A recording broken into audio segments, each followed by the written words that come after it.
Well, hello everyone. In this particular recording, we are going to discuss the homework problems for Chapter 9. And really, Chapter 9, I call it the final exam of governmental accounting. This is the last chapter dealing with governmental accounting before we move on to nonprofit accounting. And this first homework problem really isn't anything new. What this homework problem is really a refresher of if you want to talk about the first 8 chapters, really.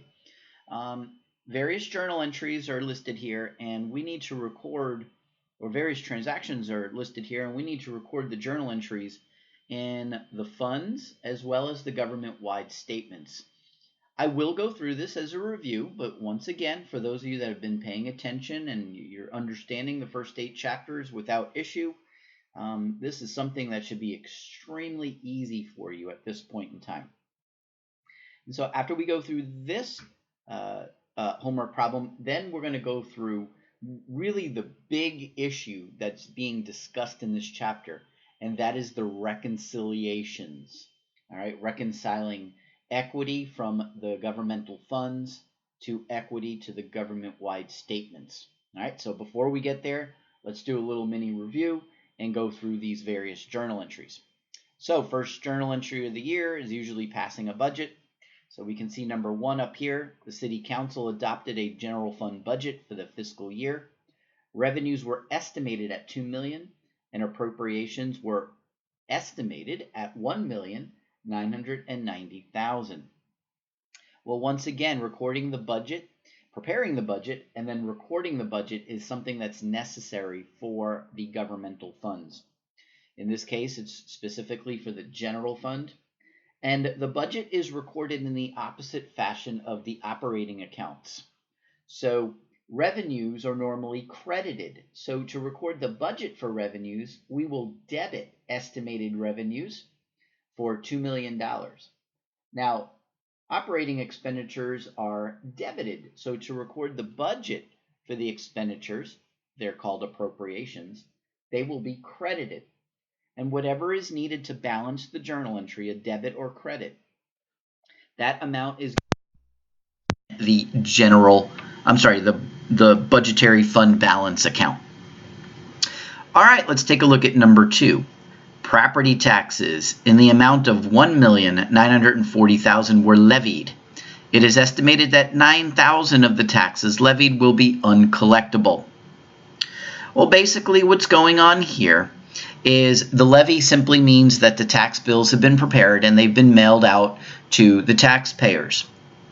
Now, one thing we also learned in this particular study of governmental accounting is governments use what's known as the net revenue approach when they are recording taxes. And so what we see here in the general fund is the taxes receivable is going to be recorded at the gross amount, which in this case is $1,940,000. But we're not going to record revenue for the same amount. We're going to record revenue for the net amount we believe we're going to collect. Well, up front, we've estimated that $9,000 of the taxes levied will be uncollectible. Not because taxpayers are going to skip out on their bill. It's most likely that taxpayers are going to pay early and take advantage of a discount. And this is very typical of governments with property taxes. They give the taxpayers an ability to pay taxes early and take a discount. So we're going to record revenue for the net amount we believe we're going to collect, which in this case is $1,931,000. The difference between the two is your contra receivable. Most of you have known this and studied it as the allowance for doubtful accounts. In this particular chapter, we're going to call it allowance for uncollectible current taxes. Now you can see the journal entry on the government-wide statements is identical. The only difference is, remember, at the government-wide level, our revenues either have to be either a general revenue or a program revenue. Well, all taxes are general revenues, so we have to be mindful of that. Next, number 3, a general fund transfer of $25,000 in cash and $300,000 in equipment with an accumulated depreciation of 65 was made to establish a central duplicating internal service fund. Well, remember, on the general fund, they don't have the fixed asset recorded there. So in the general fund, the only thing we need to concern ourselves with is that transfer out of cash, which is recorded as a debit to other financing uses and a credit to cash. Now on the internal service fund, they are receiving the transfer. So we're going to debit cash and credit transfers in. Okay? But the transfers in also is recorded. They are receiving the equipment. So we're going to put the equipment original historical value of $300,000 debit equipment, and we're also going to transfer over the accumulated depreciation account. So you can see the internal service fund is receiving $25,000 in cash and equipment less its accumulated depreciation. Number 4, and oh boy, we have a long one here. Lots of journal entries. A citizen of Linwood donated marketable securities with a fair value of $800,000. The donated resources are to be maintained in perpetuity with the city using the revenue generated by the donation to finance an after-school program for children, which is sponsored by the Culture and Recreation function. Revenue earned and received as of December 31 was $40,000. So basically what's happening here is somebody donated to the city, and they said the donation needs to be maintained in perpetuity. What that means is we never want you to spend the $800,000 we're giving you. I want you to constantly have that money invested and use the investment earnings for the after-school program. Okay, so the $800,000, because it's going to be used for a public purpose. It says here that the after-school program is sponsored by the Culture and Recreation function. This is one of the core services that this government performs for the taxpayers. So this is a public function. And because of that, the permanent fund is going to increase the investments and credit revenue for the contribution. Okay, now while the permanent fund is recording that journal entry 4A, come all the way down here to 4E. We can see the government-wide statements at the same time. Same journal entry, debit investments, but remember, all of our revenue is either general or program revenues. Since this is a contribution for an endowment, that would be considered a general revenue. It's not a revenue for a particular program. It's to be kept forever. Okay, after the $800,000 is received, that investment made $40,000 in interest for the year. So in the permanent fund, debit cash, credit revenue, and at the government-wide level, debit cash, and we are going to credit. Now this is interesting because the $40,000 is going to be used for a purpose, for a government purpose. So the $40,000 we're going to show not as a general revenue, but as a program revenue. There's a big difference there. And specifically for the Culture and Recreation function. And then we have a couple more journal entries we need to record. That $40,000 in interest revenue that the permanent fund received is not going to be kept in the permanent fund. The whole idea is that that permanent fund is going to transfer the money where it needs to go. And so we're going to show the transfer out by debiting other financing uses and crediting cash. And where does the cash go? It goes to, it's most likely going to be a special revenue fund, and that is where that fund is going to debit the cash. They're going to receive the transfer, and we will credit other financing sources. Because the transfer is between two different governmental funds, remember, a permanent fund is a governmental fund, and this after-school fund is a special revenue fund, is also a governmental fund. The transfers net each other out to zero. That's why we don't see any activity at the government-wide level for that transfer. All right, very good. Now we got another long one. Number 5. The city's utility fund billed the general fund $125,000 for water and sewage services.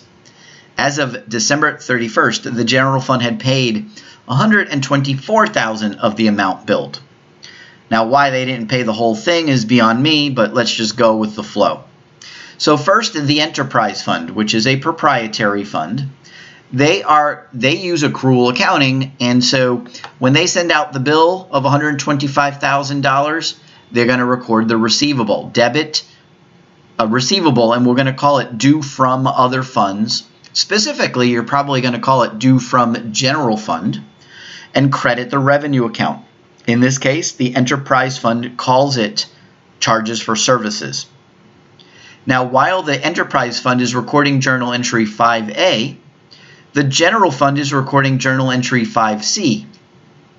They're on the opposite side of that transaction, and they have an expenditure for water and sewage services. Debit expenditure, and the credit goes to a liability. Instead of crediting accounts payable directly, because it's an internal payable, we're going to use the term or use the account due to other funds, $125,000. All right, now sticking with what we're talking about, in the government-wide statements, specifically the governmental activities column on the government-wide statements, we're also going to record the expense, but any receivables and payables that are internal on the government-wide statements, we're going to use this account called internal balances. And I know the author didn't ask for it, but in the business type activities column in the government-wide statements, we would debit internal balances and credit the revenue. All right, now most of that is paid. So in the enterprise fund, they're receiving the payment, debit cash, credit the due from other funds for $124,000. The general fund is making the payment, so they're going to debit the due to other funds that we just established and credit cash. And you can see in the government-wide statements, at least in the governmental activities column, debit the internal balances that we just established, and we're going to credit the cash. So a lot of journal entries there, not that difficult, but a lot of moving parts. Number 6, the central duplicating fund purchased $4,500 in supplies. Well, because we're using the word central here, this hopefully will denote to you that this is a function that all other government departments are going to utilize. That is an internal service fund. And the internal service fund would debit the asset, inventory of supplies, credit cash. On the government-wide statements, internal service funds are typically recorded in the governmental activities column unless, and this is the exception, unless the internal service fund primarily services enterprise funds. That's the only time when the internal service fund would be recorded in the business type activities column of the government-wide statements, but we don't have this here. So in the government-wide statements, you can see it's the same journal entry. And hopefully that makes sense to you, because internal service funds, because it's a proprietary fund, they use accrual accounting, just like the government-wide statements do. So this journal entry should be the same.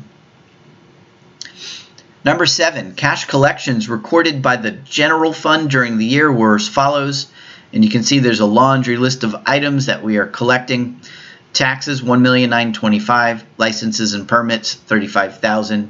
User charges, $28,000. In the general fund, we're receiving all of that, so we'll debit cash for $1,988,000. Now, the taxes, I am assuming, were previously recorded as a receivable when we sent out the tax levies, and that is always the case. So we're actually just collecting on a receivable, so the credit would go to taxes receivable. And the other amounts collected, licenses and permits and user charges, most likely they are not actually accrued earlier. They're only recorded as revenue as the citizens come in and pay for licenses and permits and user charges. So we're going to credit revenue for the first time. The government-wide statements, you can see the journal entry is exactly the same, except for revenue. Remember, revenues are either program or general revenues, and licenses and permits and user charges are program revenues specific to a particular function of the government.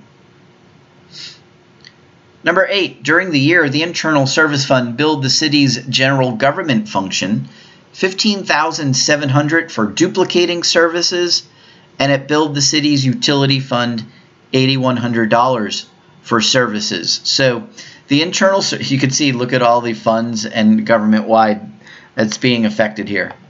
The Internal Service Fund, they're billing the general government $15,700, and also an enterprise fund, the city's utility fund, $8,100. If you add the two up, $23,800. Debit a receivable, since it's an internal receivable, once again, due from other funds, and we will credit the revenue. The Internal Service Fund is going to report that revenue as billings to departments. But that's what it is. Don't let the fancy name confuse you. The Enterprise Fund is recording an expense for that $8,100 and credit the due to other funds. General Fund, pretty much the same journal entry, except we don't use the word expenses. We actually use the word expenditures for modified accrual. And the government-wide statements, that Internal Service Fund is going to be reported in the governmental activities column on the government-wide statements. You're seeing, it's only $8,100. How come it's only $8,100? That's because the $15,700 billed from the Internal Service Fund to the general fund, that kind of washes out to zero. All right, those are two journal entries amongst governmental funds. I should say amongst two funds that are reported in the governmental activities column on the government-wide statements. The general fund is recorded in the governmental activities column on the government-wide statements, and so is the Internal Service Fund. So that $15,000 kind of nets out to nothing. And so all we really need to be concerned with in the governmental activities is the $8,100 that's recorded to the Enterprise Fund.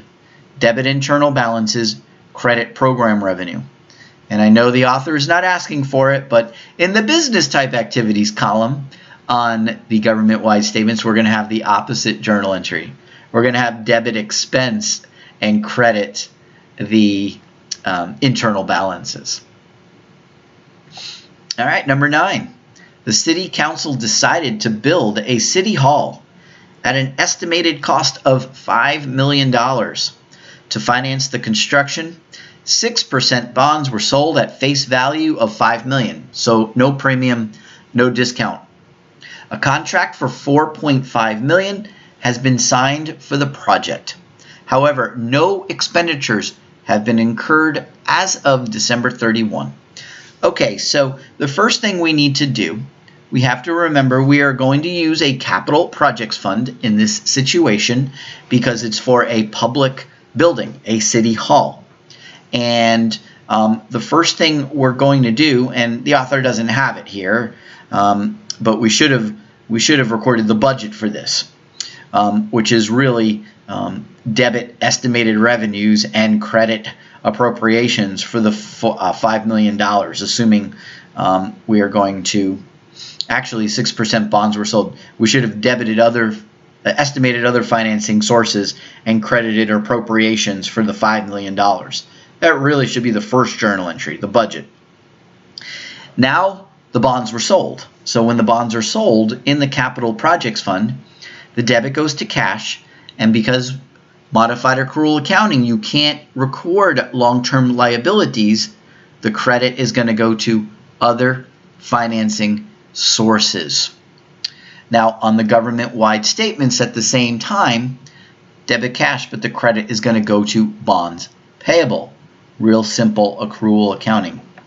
And the next thing we have going on here is a contract has been signed. We didn't spend any money yet. All we did was sign a contract. So as we learned earlier in the semester, when a contract is signed, we have to encumber those funds. It's basically the step we do before the actual expenditure is recorded.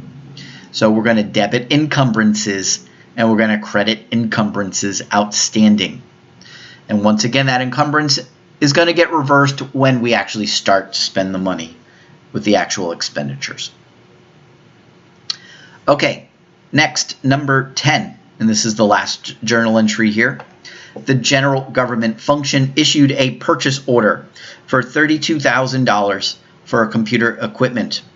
When the equipment was received, a voucher for $31,900 was approved for payment and the payment was made. Okay, so when the purchase order is issued, that's the same thing as signing a contract. We really don't have an expenditure yet at this point in time, but we've signed a contract. And so we're going to encumber those funds by debiting encumbrances, crediting encumbrances outstanding for $32,000. Now, when that purchase order, when the equipment is received, which we have here, the actual equipment, computer equipment, came to a value, a purchase price of $31,900. Maybe we got a little discount that we weren't expecting. And then when this happens, you can see in the general fund, it's really a two-step process. The first thing we do is reverse the encumbrance that we just recorded. So you can see that's part of 10B by debiting the encumbrances outstanding, and we're going to credit the encumbrances. So those encumbrance and encumbrance outstanding balances go away. And what we're going to do is at the same time, we're immediately going to replace those encumbrances with an expenditure. Debit expenditures and credit cash. Now, while that journal entry is recorded at the governmental fund level, at the government-wide level, we're going to record a debit to the fixed asset account, credit cash. You can see the modified accrual doesn't record the fixed assets, so it's going to be an expenditure account. And the government-wide uses accrual accounting, so we will record the actual equipment there and depreciate it over its useful life. All right, so there's a lot going on here in this particular homework problem. And once again, just to reiterate, there is nothing new that I just went over in that particular problem. Everything I went over is a refresher of chapters 1 through 8. Actually, chapters 1 through 7. We really didn't talk about chapter 8 in that homework problem there. If you recall, chapter 8 was dealing with the fiduciary funds. Okay, now we're going to move on to the actual main reason for chapter 9.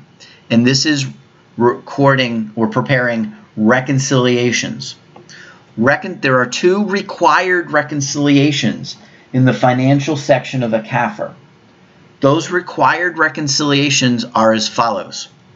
We need to reconcile the equity, called fund balance, of the governmental funds to equity of the governmental activities column on the government-wide statements, and that's called net position.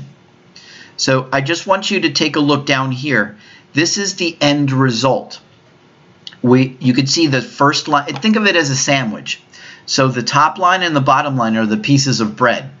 So the top line is the total equity or total fund balances of all the governmental funds, 157,700. And the bottom number is the total equity or the net position of the governmental activities column on the government-wide statements, 616,000. Well, this top number was prepared using modified accrual accounting, right? As you guys know, right? Going through all the governmental fund chapters. Modified accrual accounting. This bottom number was prepared using accrual accounting. So what we need to do is remember all of those differences between modified accrual and accrual. And those differences are going to be reported here in this reconciliation. There are no journal entries in this reconciliation. It's just simply a way. How do we get from point A to point B with dollar amounts?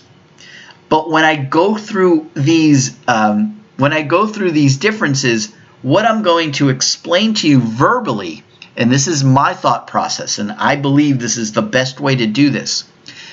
Go through the transactions in your brain or put them on paper. have two columns, have two sides to a paper. This is how we would record that this particular transaction in a governmental fund using modified accrual on one side of the paper, and then on the other side of the paper, I want you to write down the journal entries we would see in the government-wide statements using accrual.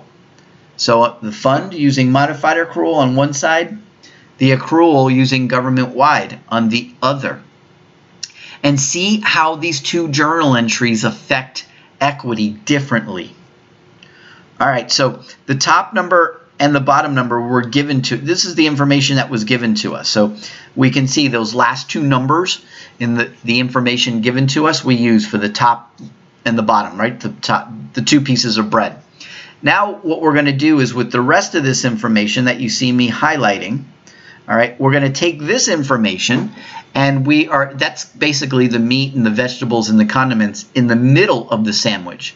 So we're going to use this information to try to build out the rest of the reconciliation. And you know what? Let's take it one by one by one. First, let's look at the first. We might as well go down the line. So we'll take the first one. What does it say? The first one says, deferred inflows of resources due to unavailability of resources to pay current expenditures. Now you can see this is a loaded statement, and you might be thinking, oh my gosh, I don't understand the language. Let me try to break this down for you. What this is saying is there were transactions during the year where we actually were able to record revenue for the accrual-based government-wide statements. However, on the governmental fund, if you recall that the revenue recognition criteria means not only earning the revenue, but also collecting it within that year or a 2-month period after year end. If we don't collect that money within that 14-month window, then we can't record revenue. We have to record a deferred inflow, which is like a liability on the balance sheet. So what I'm saying is this: on the governmental fund, we debited we debited a receivable and we credited deferred inflow. That journal entry does not affect equity. All we did was increase two sides of a balance sheet, right? Now, on the government-wide statements using accrual accounting, we debited receivable and we credited revenue. What does that journal entry do to equity? Well, that increases equity. So this top number, equity, wasn't affected. And what did we say? This bottom number, equity, went up because of the revenue. So how do we reconcile point A to point B? We're going to add that number back, and I'm circling it right here, the 361,200. Okay. All right, the next, what I'm going to do is I'm going to highlight these two together. All right. We've got capital assets of 639,900, and we have accumulated depreciation on those assets that we just purchased for 353,400. So what you need to understand is this, and let's take the capital assets first. When we buy the capital assets in the governmental fund using modified accrual accounting, if you recall, what we did is we debited an expenditure up front. Right? We can't record fixed assets using modified accrual accounting, right? We don't record long-term assets and liabilities. So we're going to debit an expenditure and credit cash. Now over on the government-wide statements using accrual accounting, we're going to record that as you normally learned in all your other accounting classes. Debit fixed assets and credit cash.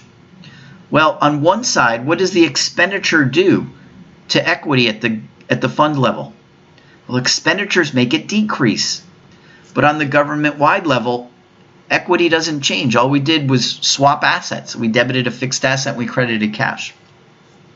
So this 639,000 makes equity go down for this top number, and this bottom number there was no effect. So how do we reconcile point A to point B? We have to add it back, right? It's part of this number. Now let me take the next number, the accumulated depreciation on those fixed assets, well, at the governmental fund level, since we didn't record fixed assets, there is nothing to depreciate. So we have no expenditure for depreciation at the governmental fund. However, on the government-wide statements, where we indeed did record the fixed asset, we're going to have depreciation. Debit depreciation expense and credit accumulated depreciation. Well, so what we're saying is the $639,900 was an expenditure or a reduction of the equity for the governmental fund, this top number, and this $353,400 was the expense or the decrease in the equity for the government-wide statements. You can see between the two, the governmental fund equity decreased 208. The difference between these two numbers, $286,500 more than the government-wide. So how do we reconcile point A to point B? We're going to add it back. Once again, this $286,500 is the difference between the $639,900 and the $353,400. All right, next, accrued interest on bonds at the end of the year. Well, if you recall that debt service fund chapter, right, do you remember to accrue interest at the end of the year? That is something we need to do for the government-wide statements. That's normal accrual accounting. But we don't do that for the debt service fund. The debt service fund using modified accrual, there's no journal entry, so equity was not affected for the governmental fund. But the government-wide, what did we do? We debited interest expense and we credited interest payable, so the equity was decreased. How do I reconcile point A to point B? You're going to take it away. That's why it says minus 1,200. And these next three are all together. These three that I have highlighted, the bonds and long-term note payable of $174,200 and the unamortized premium on the bond, $700, and the compensated absences, $13,300. If we add them up, we get this number here, $188,200. And they're all going to be decreased to get from point A to point B. And let me take them one by one by one. First, the bonds, the first two. The bonds and notes payable and the unamortized premium. Well, when the capital projects fund and maybe even the debt service fund, when they receive the bond and the premium, if you recall from those chapters, the journal entry was debit cash and credit other financing sources. Now over on the accrual side, the government-wide statements, whenever we enter into a bond, we debit cash and we credit bonds payable or a premium on bonds payable. Those are liabilities. So on the one hand, going back to the governmental fund, when we recorded the other financing sources, what did that do to equity? It increases it. Now the government-wide, where we recorded a liability, what does that do for equity? Well, it does nothing. All we did was swap an asset and liability, debit, cash, credit, bonds payable. So no effect here. How do I reconcile point A to point B? If this number was increased and this number was no effect, I got to take it away. That's what's part of this number. And last but certainly not least, compensated absences. For those of you that don't know what compensated absences is, it's simply the employee's earning time off, whether it's vacation pay or sick pay. And using accrual accounting, we're going to record that as an expense as the employees earn it. But for modified accrual accounting, the fund, it doesn't become an expenditure until the employees use it, right? It's an expense as it's used up. So for the government-wide statements, for the governmental fund, there's no journal entry for the compensated absence. But on the government-wide, so what we're saying is this top number wasn't affected. But the government-wide, we debited an expense, payroll expense, or benefits expense, and we credited a liability, compensated absences. This bottom number was decreased. So how do I reconcile point A to point B? I'm going to take it away. It's part of this number. let me say this at this point in time. If you followed me going through this problem, awesome. I am so proud of you. You are understanding what's going on here in the course so far. If you just listened to me for those 10 minutes or so going through this problem and you have no idea what I'm talking about, this is a problem, because that means you don't have a good, strong foundation in chapters 1 through 7. And that's something that is very worrisome at this point in the course. You need to make sure you clearly understand the differences between modified accrual for the governmental funds and the accrual for the government-wide statements. And this is very, very critical to that. Now, there are two types of reconciliations.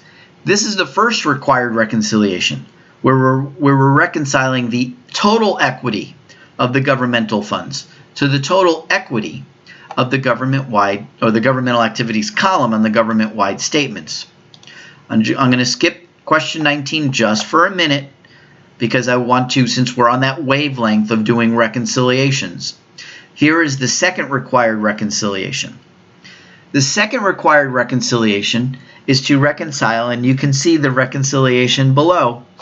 We're going to reconcile the change in equity at the governmental fund level to, and you see the bottom number, it says the change in equity for the government-wide statements, the governmental activities column. In a for-profit accounting situation, we would call this change in equity, quote unquote. We would call this net income, but since we're in government world, we don't use the term net income. We're simply going to call it the change in fund balance, or the change in net position, depending on what financial statement we're talking about. All right, so once again, let's go through all the details that the author gave us, and we're going to fill in all the blanks. The first line that the author gives us, and I'll highlight it here, the net is really the two pieces of bread, as I gave you the analogy. It's the top and the bottom. For the year ended June 30th, the net change in total governmental fund balance, you can see, is negative $289,200. That's going to be our top piece of bread, and I have it highlighted down here, or I'm circling it, excuse me, down here on the reconciliation.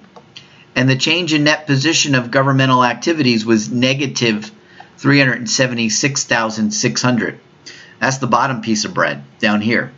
And so what we need to do is take what's in the middle and build the sandwich, all right? So we're going to build the meat in between. Okay, first sentence. Let's take a look at this and analyze it.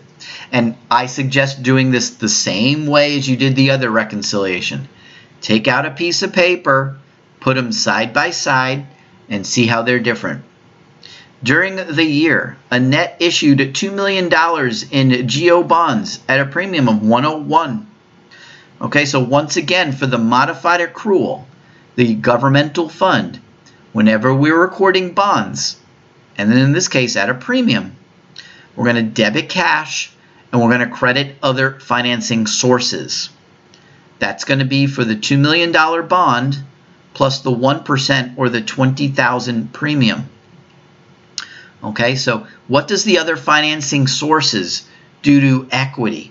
It makes it go up. So this top number was increased. That same journal entry on the government-wide level using accrual accounting, debit cash, credit bonds payable, and the premium on bonds payable. Well, that journal entry doesn't affect equity. So this top number was increased. This bottom number, well, there was no change. Well, how do I reconcile point A to point B? If this top number was increased and this bottom number was no change, we got to take it away. So that's this right here, this negative $2,020,000. Next, I got to take this in two pieces. So the first piece is right here that I've highlighted in blue. The county acquired $2,750,000 in capital assets. So when we acquire capital assets at the governmental fund level using modified accrual, we debit an expenditure and we credit cash. What does the expenditure do to equity? It makes a decrease. However, on the government-wide level, We debit a fixed asset, we credit cash. Equity is not changed. How do I get from point A to point B? If this top number was reduced and this bottom number wasn't affected, well, we got to add that back. So this $2,750,000 is part of this $2,155,000. Now, why isn't it the same number? It's because of the depreciation. And so I'll highlight this here. Depreciation for the year is $595,000. Well, there's no depreciation at the governmental fund level, so this top number wasn't affected. But at the government-wide level, we debited depreciation expense and we credited accumulated depreciation. Well, that reduces equity. So this top number wasn't affected, but this bottom number was reduced. So this $2,155,000 is the difference between the $2,750,000, which makes the top number go down, and the $595,000, which is the bottom number going down. So the top number went down, if you will, $2,155,000 more than the bottom number. So I'm going to add it back to reconcile the two numbers. Okay, the next piece. The government also sold capital assets with a book value of $563,000. Sold it for a $570,900. So at the fund level, governmental fund level, using modified accrual, remember the fixed asset isn't recorded there. So when we sell something, a fixed asset, we debit cash and credit other financing sources for, in this case, $570,900. Well, what did the $570,900 other financing source do to equity? It increased it. So this top number was increased, $570,900. Well, using accrual accounting, which is the bottom number, right? Accrual accounting, the government-wide statements, we recorded the sale as follows: debit cash, $570,900. We'll credit the fixed asset for $563,000. And the difference, we will credit a gain on the sale of the fixed asset for, in this case, $7,900. So this bottom number went up with the gain of $7,900. The top number went up by $570,900. So this top number went up much more than the bottom number. How do I reconcile point A to point B? I have to take that away. That's what this $563,000 is. The difference between the other financing source recorded on the governmental fund level versus the gain recorded on the government-wide level. All right, we're almost done. Two more items. At the beginning of the period, accrued liabilities were $470,000, and at the end of the period, they totaled $494,000. So accrued liabilities, which only takes place at the government-wide level. Remember, modified accrual, we don't record accrued liabilities at the end of the period. We only record basically the liabilities when they're due, and only if they're current liabilities for that. So for the governmental fund, nothing. So up here, nothing.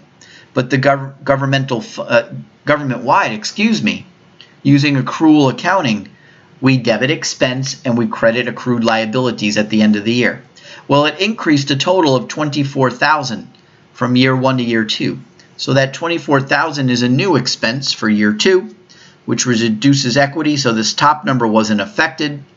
The bottom number, using accrual accounting, was decreased by $24,000. So to reconcile the top to the bottom, we're going to take away that $24,000. And last but not least, revenue accrued for the period but not available for use totaled $364,600. So this is something where revenue was recorded for the government-wide statements, but since it wasn't collected in a timely manner, it wasn't recorded at the governmental fund. So the top number, equity, was not affected.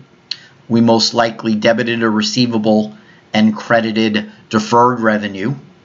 Okay, so nothing, or deferred inflow, so nothing, no effect on equity for the governmental fund, but the government-wide, we debited a receivable and we credited revenue. That increases equity. How do I go from point A to point B? I'm going to add that number back. Okay. So these are the two required reconciliations. Once again, not to sound like a broken record, but make sure you understand the differences between modified accrual and accrual. That is the only way to get through this chapter. All right, which is really, like I said, a summary of chapters 1 through 7. All right, before we leave this, let's go through one more homework problem, and this is a relatively simple homework problem compared to the last two that we went over.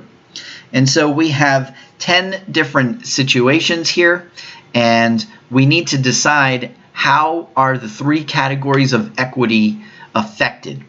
So remember, the three categories of equity at the government-wide level are the same three categories of equity for proprietary funds. They are, number 1, unrestricted net position, number 2, restricted net position, and number 3, net investment in capital assets. All right, just as a refresher, the net investment in capital assets, there is a little basic formula for that. If you recall, it is fixed assets, less accumulated depreciation, less any outstanding debt entered into to buy or construct those fixed assets. That's the net investment in capital assets. The restricted is basically any monies that we receive through revenues, grants, or whatnot that are a third party or some sort of law dictates how we can spend that money. And then anything else is unrestricted. All right, so number 1, depreciation was recorded for the year. Well, let's think about this. By recording depreciation, we also increase accumulated depreciation. If I increase accumulated depreciation, that means that my net investment in capital asset is going to be decreased. So the answer is net investment in capital asset is decreased. And by the way, whatever happens to restricted net position or net investment in capital assets, the opposite is happening to the unrestricted. So letter D is the answer here. Number 2, a fully depreciated computer was sold for $50. It was fully depreciated. That means it had 0 book value, all right? Because the asset and the accumulated depreciation were the same.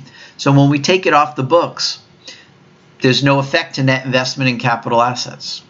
All right, so the answer here is E, none of the above. Number 3, bonds issued to construct a new library were retired. That word retired is just a fancy word for meaning we paid it down. It's gone. All right, so, and remember, the bond was associated with what? It was associated with the new library construction. So it was associated with a fixed asset. What have we done? We've decreased the debt associated with the fixed asset. By doing so, we have increased our net investment in capital assets. Answer is C. Number 4, construction expenditures were incurred for the new fire station. Once again, this is the fixed asset account is increasing, right? We keep adding to the work in progress account. Same answer. Your net investment in capital asset is increasing. Number 5, grant funds that can only be used for a summer kids camp remain unexpended at the end of the year. So we got grant money. That grant money came in, it was restricted. And that grant money remains at the end of the year. So the answer here is A. Restricted net position is increased because we still, right, that money is still available. All right, letter 6. Number 6, excuse me. A short-term lease was entered during the year. Well, that has nothing to do with investment in capital assets or restriction, so it's none of the above. Number 7, a $3 million endowment. Remember, this word endowment means a permanent gift. $3 million endowment was received during the year. Now, that endowment always comes with, it almost always comes with, stipulations on how the earnings can be spent. In this case, the actual endowment can never be spent. That's restricted. It doesn't get more restricted than that. It's permanently restricted. Answer is A.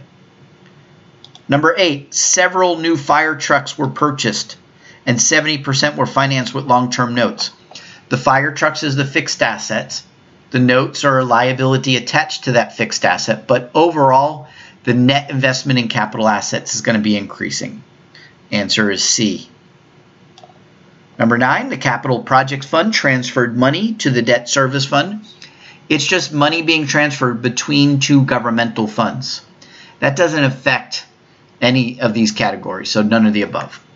And last, but definitely not least, number 10, a grant received in the prior year for after-school recreational activities was expended.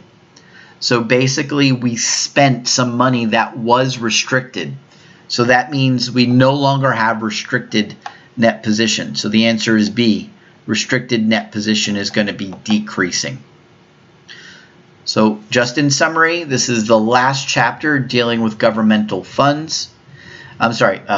Governmental accounting, and we really tackled the reconciliations in this chapter. Definitely a very valuable chapter. This is a good time to catch up if you're still having a little bit of anxiety over how modified accrual works versus accrual, and I really do hope you get through all of these homework problems with ease.